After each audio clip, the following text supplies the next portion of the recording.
కరీంనగర్ ఉమ్మడి జిల్లాలోని హనుమాన్ దీక్షలు మత సామరస్యానికి వేదికగా నిలుస్తున్నాయి. హనుమాన్ దీక్ష బూనిన దీక్షదారులు సేవలో ఓ ముస్లిం యువకుడు తరిస్తూ ఉన్నాడు. తన భక్తి భావాన్ని, మత సామరస్యాన్ని చాటుకుంటున్నాడు. హిందూ ముస్లిం ఐక్యతకు మారుపేరుగా నిలుస్తున్నాడు.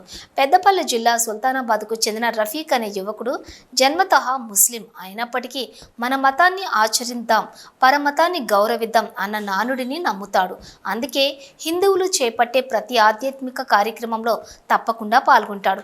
తనకు ఉన్నంతలో సేవ చేసుకుంటాడు. గతంలో అయ్యప్పలకు భోజనాన్ని వండి వార్చిన ఈ యువకుడు ఇప్పుడు తాజాగా హనుమాన్ దీక్షాదారుల సేవలోని తరించాడు. పెద్దపల్లి జిల్లా సుల్తానాబాద్ నుండి కొండగట్టుకు పాదయాత్రగా వెళ్తున్న స్వాములకు మండుతున్నటువంటి ఎండవేడ సేవలు అందించాడు.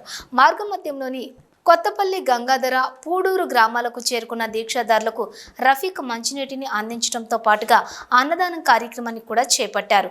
దీక్షాదారులకు భోజనాన్ని అందించి వారి కడుపులు నింపాడు. హిందూ ముస్లిం సోదరభావంతో కలిసిమెలిసి ఉండాలన్నది నా ధ్యేయం అంటున్నారు రఫీక్. ప్రతి ఒక్కరు కూడా మత సామరస్యానికి ప్రతీకలుగా నిలవాలని పిలుపునిచ్చారు.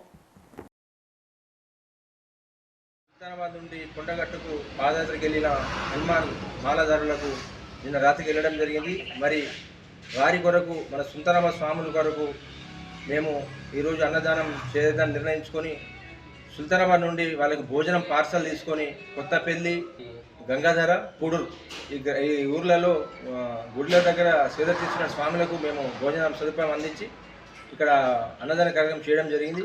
మా ఉద్దేశం ఏంటంటే సుల్తానాబాద్ పట్టణమే కాదు, భారతదేశం అందరూ కూడా హిందూ ముస్లిం సోదరభావం చాటుతూ, హిందూ ముస్లిం భాయి భాయిలా కలిసిమెలిసి ఉంటూ, ఏ విధంగానైతే రంజాన్ పండుగకు హిందూ సోదరులు ఇఫ్తార్ విందు ముస్లింలకు ఇస్తారో అదేవిధంగా ప్రతి ముస్లిం కూడా హిందువులకు సంబంధించి ఏ కార్యక్రమైనా కూడా ముందుండి ముస్లిం సోదరులు నడిపాల్సిందిగా కోరుకుంటూ నిన్న బయలుదేరి వచ్చిన అంజన్న స్వామి, కొండగట్టు అంజన్న స్వామి దర్శనానికి స్వాములు పాదయాత్ర ద్వారా బయలుదేరి వచ్చిన స్వాములకు సుల్తానాబాదు మైనార్టీ సభ్యులు గౌరవనీయులు రఫీక్ గారు పూడూరు, గంగాధర అలాగే కొత్తపల్లి వరకు పాదయాత్రకు వచ్చిన స్వాములకు అన్నదానం ఏర్పాటు చేయడం జరిగింది.